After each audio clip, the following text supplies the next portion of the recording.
Estamos esta tarde con el doctor Horacio Riojas Rodríguez, quien es el director de Salud Ambiental en el Instituto Nacional de Salud Pública. Buenas tardes. Buenas tardes. Bienvenido a Monterrey. Muchas gracias. Él está acompañándonos para participar en el Simposio Internacional de Sustentabilidad, Medio Ambiente y Salud. Doctor, en México, esta situación de relacionar a los problemas ambientales con la salud, creo que es algo que está prácticamente detonándose. Se habla de los impactos del medio ambiente. Creo que en el pasado se limitaba a las cuestiones de los ambientes laborales. Estaba más claro qué era lo que pasaba si un ambiente laboral estaba emproblemado y el impacto sobre la salud de los individuos. Pero cuando abrimos esto al medio ambiente en general, ¿cuáles son las líneas principales en que en México se está trabajando para abordar esta situación y servir a la sociedad de algún modo? Sí, buenas tardes. Bueno, el trabajo para vincular la problemática ambiental con la salud en México se inició con el problema de la contaminación atmosférica en la Ciudad de México. Digamos, ese fue el primer problema que tuvo una investigación seria en términos de salud pública, de sus impactos de corto y mediano plazo. Eso ha evolucionado porque, en primer lugar, la contaminación atmosférica ya no se encuentra solamente en la Ciudad de México, sino se encuentra presente en varias ciudades del país. Tenemos actualmente más de 10 ciudades con más de 1 millón de habitantes y todas ellas tienen problemas de contaminación del aire. Además de eso, la investigación en salud pública en el área de salud ambiental se ha ampliado a los temas de escasez y contaminación del agua, a los temas de exposición a metales en las ciudades, pero también en las zonas mineras. También se ha trabajado el tema de exposición a plaguicidas y actualmente se ha abierto más hacia la exposición a compuestos orgánicos persistentes. Pero en verdad, como usted dice, es un área en crecimiento que tuvo, digamos, ese inicio y que ahora se está diversificando hacia otros temas que tienen que ver, por ejemplo, con la biodiversidad y la salud humana y también con los efectos del cambio climático en la salud. Muy bien, esto de los efectos del cambio climático que es tan controversial, por ejemplo, lo que estamos viviendo precisamente hoy, los huracanes y todo lo que esto trae. ¿Cómo asociamos esto? Ya podemos evaluar, ya podemos pensar así en cosas muy concretas del efecto del cambio climático sobre la salud de los individuos. Ya podemos establecer un contacto estrecho entre estas dos situaciones. Bueno, nosotros en el instituto tenemos una línea de investigación sobre el cambio climático y salud, y eso incluye varios aspectos. Uno muy concreto es el vínculo entre el cambio climático y las enfermedades transmitidas por vectores. Básicamente lo que se está estudiando es cómo el cambio en los ecosistemas, en los nichos ecológicos de los vectores, se está modificando y se está moviendo hacia sitios donde los vectores no existían. Es decir, se están dando condiciones de temperatura, de humedad, en altitudes en las que antes los vectores no se podían desarrollar. En esa área se está haciendo investigación para ver la asociación entre el dengue, el paludismo, la enfermedad de Chagas, con estos cambios climáticos y qué es lo que puede pasar o suceder en escenarios de cambio climático, es decir, si estos nichos se siguen modificando. Ese es un aspecto bastante concreto.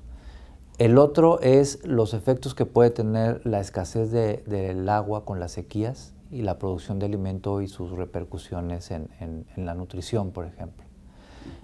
Hay otra área muy interesante que es esta de ver cómo el incremento en la temperatura se puede asociar con el incremento de contaminantes atmosféricos.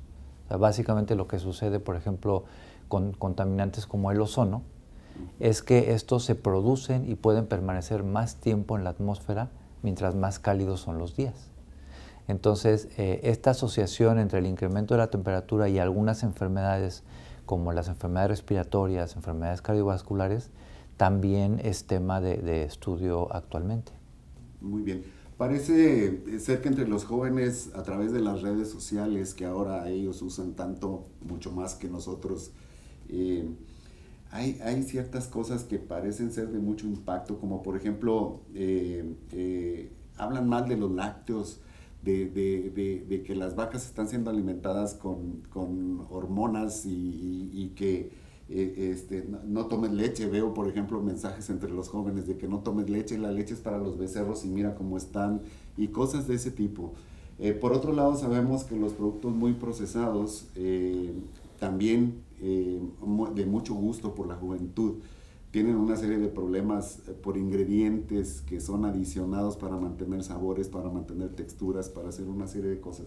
¿Esto pudiera ser considerado también un fenómeno social, ambiental relacionado con la salud? Sí, yo pienso que sí. Digamos, ese es toda un área de trabajo y, digamos, donde hay más estudios es, por ejemplo, para ver la presencia de plaguicidas en los alimentos, ¿no? Cómo los plaguicidas se incorporan a la cadena trófica, pueden llegar a los alimentos que toman las vacas y cómo pueden llegar a las personas. Entonces, digamos, esa es una de las cosas que se ha estudiado. Se ha estudiado, por ejemplo, residuos de plaguicidas en leche materna, ¿no? Ese es un tema muy importante y, digamos, hay datos en México, no muchos, pero hay datos sobre eso. Esa es una vertiente que viene del estudio de los contaminantes ambientales, su incorporación en los alimentos y los efectos en la salud, ¿no? Otro es lo que tiene que ver con los químicos que se adicionan a los alimentos, que, digamos, es otra vertiente diferente, porque esa no tiene que ver con la contaminación ambiental, sino con la adición de sustancias químicas a los alimentos. Ahí yo pienso que tenemos todavía un atraso importante, es un área de estudio nueva.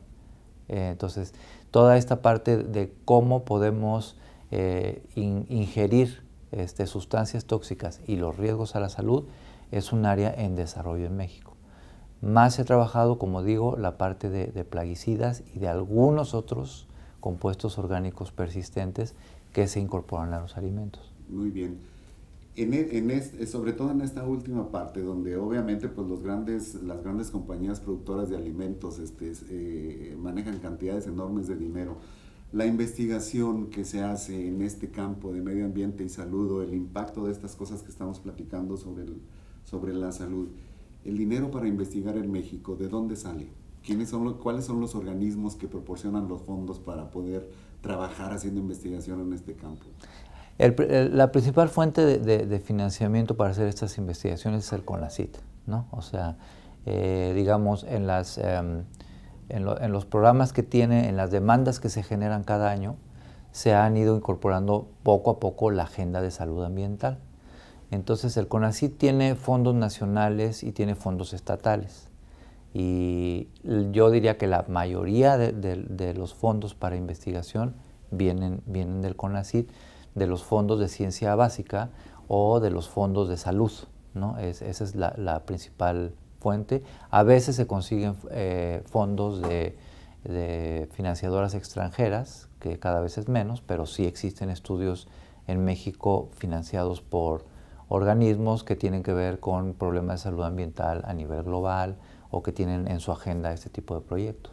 Muy bien, debo entender entonces que este tipo de trabajo de investigación está atado principalmente a las universidades, y es CONACYT el generador de fondos, centros de investigación asociados a universidades o empresas que a fin de cuentas se relacionan con las propias universidades para obtener fondos. Sí, los centros de investigación y las universidades son la principal fuente de investigación, y en ese sentido es muy importante que los grupos de investigación en las universidades se fortalezcan.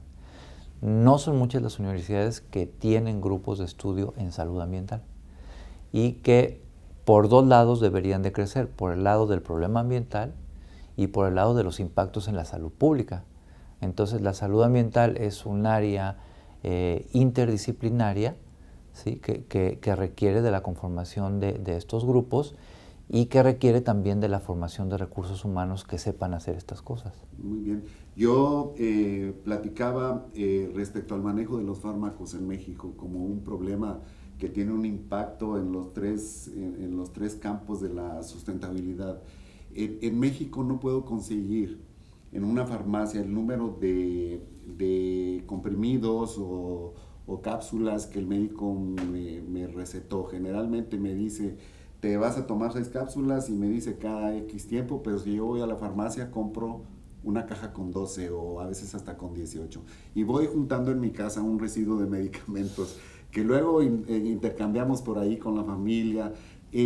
Esto, al tener una gran cantidad, que creo que todos tenemos en México, un cajón con medicamentos en la casa, y que luego esto de por sí ya es un problema de manejo de residuos. Finalmente, si se pueden intercambiar ya libremente acá entre las amistades o los propios familiares, acaba siendo luego un problema de salud pública porque se dan las interacciones medicamentosas, se dan los fenómenos de realce o potenciación del efecto de un fármaco sobre el individuo, o bien la disminución del efecto que se esperaba de él en la farmacocinética o la farmacodinámica que corren los fármacos dentro del cuerpo humano. Se habla mucho que México evolucionará en el futuro en esto de poder disponer fármacos de acuerdo a dosis recomendada por médicos. ¿Qué me puede decir al respecto? ¿Hay algo, sabe usted cómo esto se está moviendo en México? Bueno, diría 2 cosas. Uno, que sí hay un atraso en México en cuanto a la regulación de cómo se administran los medicamentos. Apenas hemos tenido un avance pequeño con esto del manejo de los antibióticos, que antes podíamos obtener cualquier persona en la farmacia y ahora están sujetos a receta médica, ¿no? Todavía tenemos en México una cantidad de medicamentos mayor que en otros países que no requieren receta médica.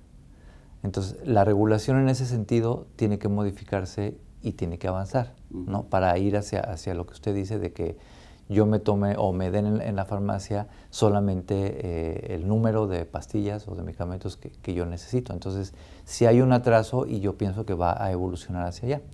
La otra cosa es que es creciente el problema de la presencia de residuos de medicamentos en el ambiente. Entonces es poco estudiado, apenas hay algunos estudios en el Valle del Mezquital y otras zonas, en donde se está investigando la cantidad de residuos de antibióticos o de medicamentos hormonales que se están desechando al agua, ¿no? Que es procesada y que después se utiliza para el riego. Digamos, ese tipo de sustancias no pasan por la purificación que pasan las bacterias.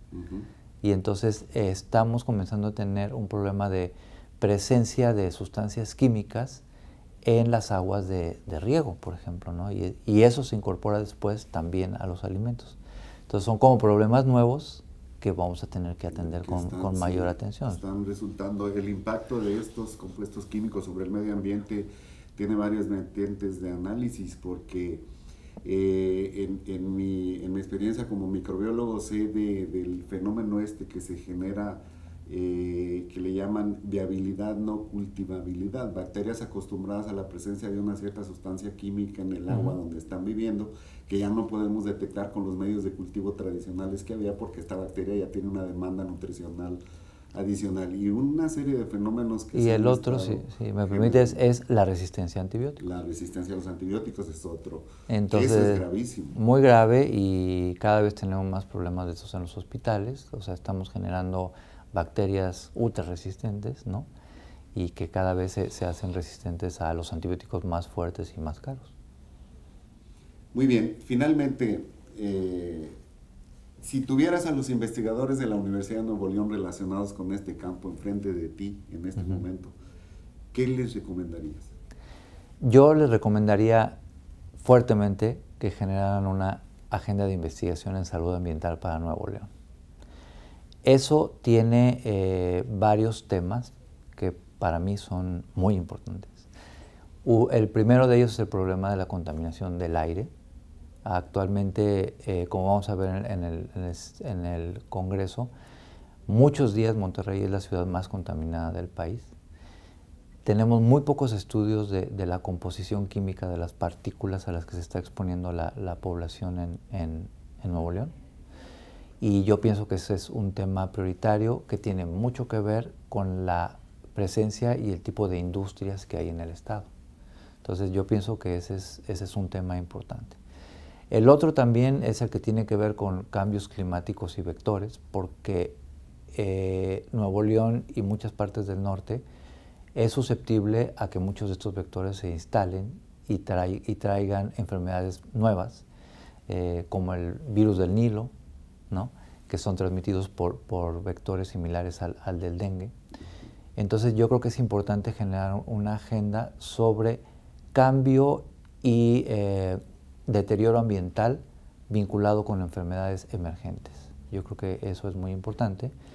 Y finalmente, tener una agenda específica sobre efectos a largo plazo por exposición a químicos, porque el estado es altamente industrializado, como ya mencioné.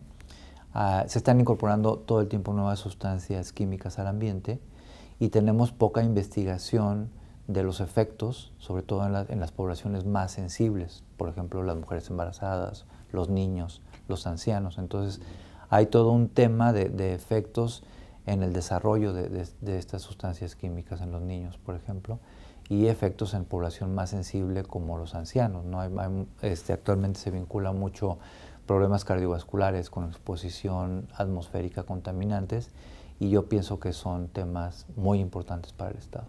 A investigar. Y si le sumamos a eso, y no es broma, que en Monterrey se prenden toneladas de carbón cada fin de semana para asar carne, y Así eso es. emite Así también cosas a la atmósfera. Seguramente. Entonces, que sí. y ya mezclamos la actividad industrial con el gusto por comer carne Así asada es. que hay en los regiomontanos. Así es. Bien, Horacio, muchísimas gracias por acompañarnos. Espero que tu estancia en Monterrey sea placentera y que disfrutes del seminario que vamos a tener. Muchas gracias por la invitación. Gracias.